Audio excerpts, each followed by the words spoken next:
Saygıdeğer izleyicilerimiz, Sıla yolunda olan ve Türkiye'den Avrupa'ya dönen araçlarıyla Avrupa'ya dönen vatandaşlarımızı çok yakından ilgilendiren bir son dakika gelişmesi var. Edirne Valiliği tarafından haber merkezimize ulaşan bir haber.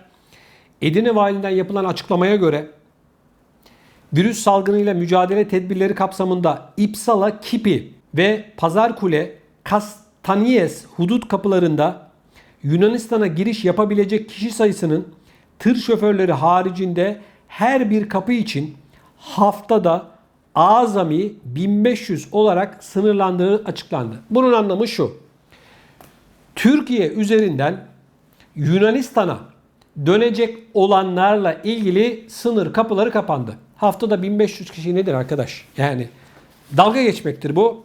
Yapılan bu açıklama bize şunu gösteriyor değerli izleyicilerimiz. Yunanistan, Türkiye'den araçlarıyla Avrupa ülkelerine gidecek olan vatandaşlarımıza yasak getirdi. Haftada 1500 kişi bu gümrük kapılarının İpsala, Kipi ve Pazarkula, Kastaniyes hudut kapılarının Türkiye tarafından geçişlerinin kapandığının açık bir ifadesi. Haftada 1500 kişiye izin verilmesi, Yunanistan üzerinden Almanya'ya dönmeyin, Fransa'ya dönmeyin, işte Hollanda'ya dönmeyin, Avusturya'ya, Belçika'ya, diğer ülkelere dönmeyin demektir.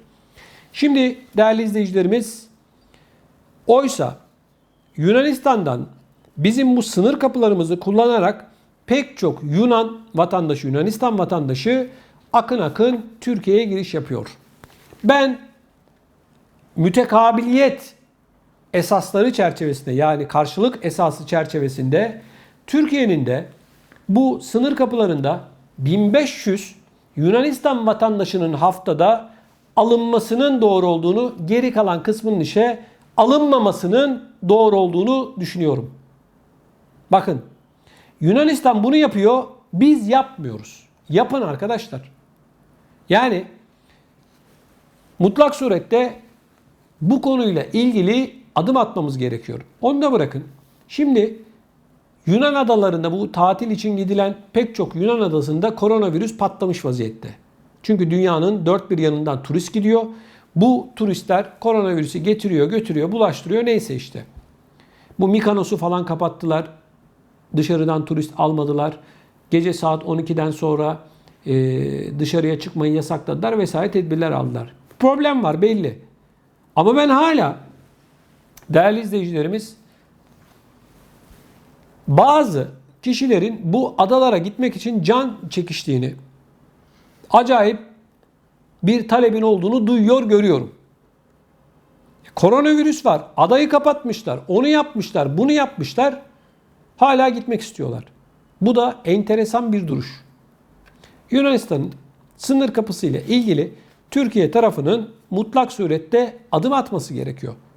Yunanistan zaten bu izin dönemi başladığından beri açıkladı. Dedi ki, önce şöyle bir açıklama yaptı. Dedi ki, Avrupa Birliği vatandaşları haricinde Türk pasaportları taşıyanların geçişlerine, yani Yunanistan'a giriş ve Türkiye sınırına kadar gitmelerine biz müsaade etmiyoruz dediler. Sonra şunu dediler: Avrupa Birliği ülkelerinde oturumu olanlar geçebilir dediler ama Türklerin gelişine izin vermiyoruz dediler.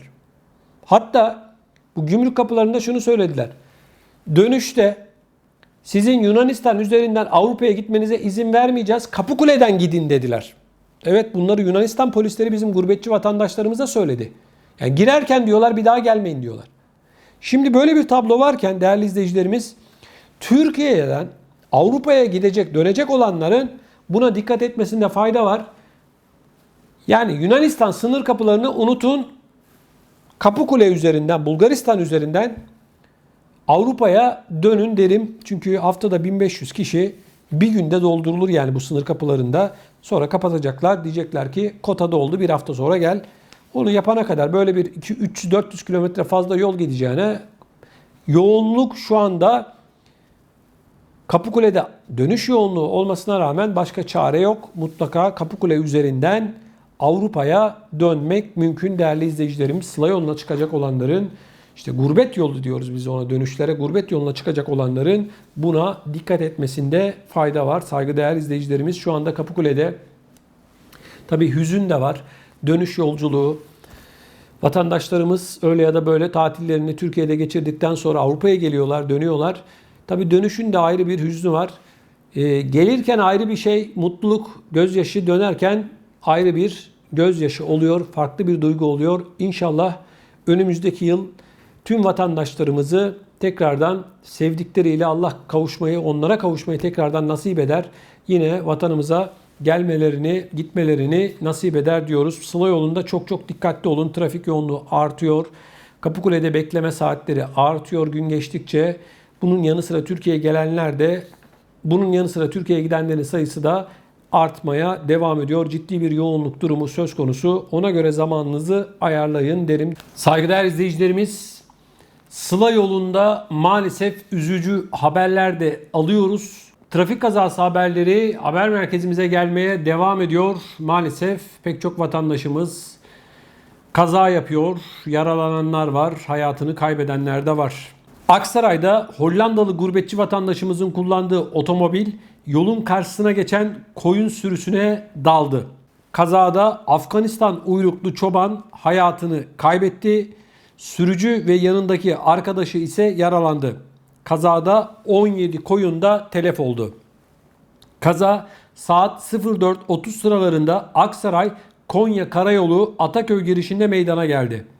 Engin Topaloğlu yönetimindeki L618GL plakalı otomobil Afganistan uyruklu çoban Mink Muhammed'in yolun karşısına geçirmeye çalıştığı koyun sürüsüne çarptı. Kazada çoban Muhammed yaşamını yitirdi. Sürücü Engin Topaloğlu ve yanındaki arkadaşı yaralandı. 17 koyun ise telef oldu.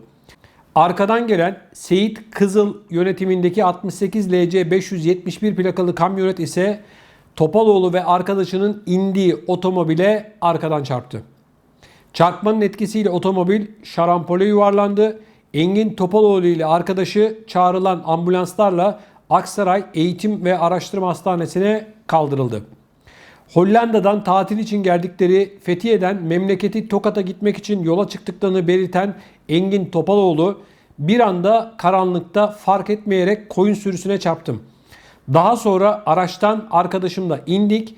Biz iner inmez arkadan gelen kamyonet aracımıza çarptı ve araç şarampole yuvarlandı dedi. Ne diyelim, geçmiş olsun, hayatını kaybeden Afganistan vatandaşı Muhammed'e de Allah'tan rahmet diliyoruz. Özellikle gece arkadaşlar maalesef Anadolu'nun pek çok yerinde traktörler ve bu tür hayvan sürülerine dikkat etmek gerekiyor. Hiçbir işaret yok, ışık yok vesaire yok. Aman siz olun. Mümkünse gece yola çıkmayın arkadaşlar.